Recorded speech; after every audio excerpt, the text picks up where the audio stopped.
അങ്ങനെ ഏറെ നാളത്തെ കാത്തിരിപ്പിന് ശേഷം കേരള ബ്ലാസ്റ്റേഴ്സ് അങ്ങനെ ഒരു പോയിന്റ് നേടിയിരിക്കുകയാണ്. കഴിഞ്ഞ മത്സരങ്ങളൊക്കെ വെച്ച് നോക്കുമ്പോൾ ഇന്നത്തെ മത്സരത്തിൽ അല്പം ഭേദപ്പെട്ട പ്രകടനമായിരുന്നു കേരള ബ്ലാസ്റ്റേഴ്സ് കാഴ്ചവെച്ചത്. മത്സരത്തിൽ എടുത്തു പറയേണ്ട ഒരേ ഒരു താരം എബിൻ ദാസ് ആണ്. കാരണം ഫൈനൽ തേർഡിലേക്കെല്ലാം മികച്ച ക്വാളിറ്റി പാസുകളായിരുന്നു എബിൻ ദാസ് നൽകിയത്. മത്സരത്തിന് 90 മിനിറ്റും താരം നല്ല എഫേർട്ട് ഇട്ട് തന്നെ ഇന്ന് കളിച്ചിട്ടുണ്ടായിരുന്നു. ഈ ഒരു മത്സരം സമനിലയാവാനുള്ള പ്രധാന കാരണങ്ങളിലൊന്ന് എബിൻ ദാസ് തന്നെയാണ്. എബിൻ ദാസിന്റെ ഒരു കോർണറിലൂടെയാണ് അജിസൽ ബ്ലാസ്റ്റേഴ്സിന് വേണ്ടി ആദ്യ ഗോൾ നേടുന്നത്. മത്സരം പരാജയപ്പെട്ടു എന്ന് ഉറപ്പിച്ച ഒരു സമയത്തായിരുന്നു കേരള ബ്ലാസ്റ്റേഴ്സിന്റെ രക്ഷകനായിട്ട് അജിസൽ എത്തുന്നത്.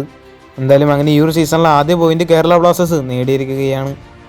അല്പം ഭേദപ്പെട്ട ഒരു പ്രകടനമായിരുന്നു ഇന്നത്തെ മത്സരത്തിൽ കേരള ബ്ലാസ്റ്റേഴ്സ് കാഴ്ചവെച്ചത്. എന്നാൽ ഒരുപാട് പോരായ്മകൾ ഉണ്ടെങ്കിൽ പോലും കഴിഞ്ഞ മത്സരമെല്ലാം വെച്ച് നോക്കുമ്പോൾ ഇന്ന് കുഴപ്പമില്ല. സന്ദീപ് സിംഗിന്റെയും അതുപോലെ തന്നെ ഡാനിഷ് ഫറൂഖിന്റെയും എല്ലാം പ്രകടനം വളരെ മോശമായിട്ടാണ് തോന്നിയത്. ഇന്നത്തെ മത്സരം സമനില നേടി ഒരു പോയിന്റ് നേടിയത് കേരള ബ്ലാസ്റ്റേഴ്സ് ആരാധകർക്ക് അല്പം ആശ്വാസം നൽകുന്ന ഒരു കാര്യം തന്നെയാണ്. ഇനി കേരള ബ്ലാസ്റ്റേഴ്സിന്റെ അടുത്ത മത്സരം വരുന്ന 21-ന് പഞ്ചാബ് എഫ്സിക്കെതിരെയാണ്. മാത്രമല്ല ഒരു മത്സരം കേരള ബ്ലാസ്റ്റേഴ്സിന്റെ ഹോം മത്സരം കൂടിയായിരിക്കും. എന്തായാലും ഇന്നത്തെ ഈ ഒരു മത്സരവുമായി ബന്ധപ്പെട്ട അഭിപ്രായങ്ങളെല്ലാം താഴെ ഒന്ന് കമന്റ് ചെയ്യുക. കൂടുതൽ ഐഎസ്എല്ലുമായിട്ടും കേരള ബ്ലാസ്റ്റേഴ്സുമായിട്ട് ബന്ധപ്പെട്ട വാർത്തകൾ അറിഞ്ഞായിട്ട് ചാനൽ സബ്സ്ക്രൈബ് ചെയ്യുക. അടുത്തുള്ള ബെല്ലൈക്കൻ ഓൾ ഓപ്ഷനിൽ എനേബിൾ ചെയ്യാൻ മറക്കരുത്. അടുത്തൊരു വീഡിയോ ആയിട്ട് നമുക്ക് വീണ്ടും കാണാം.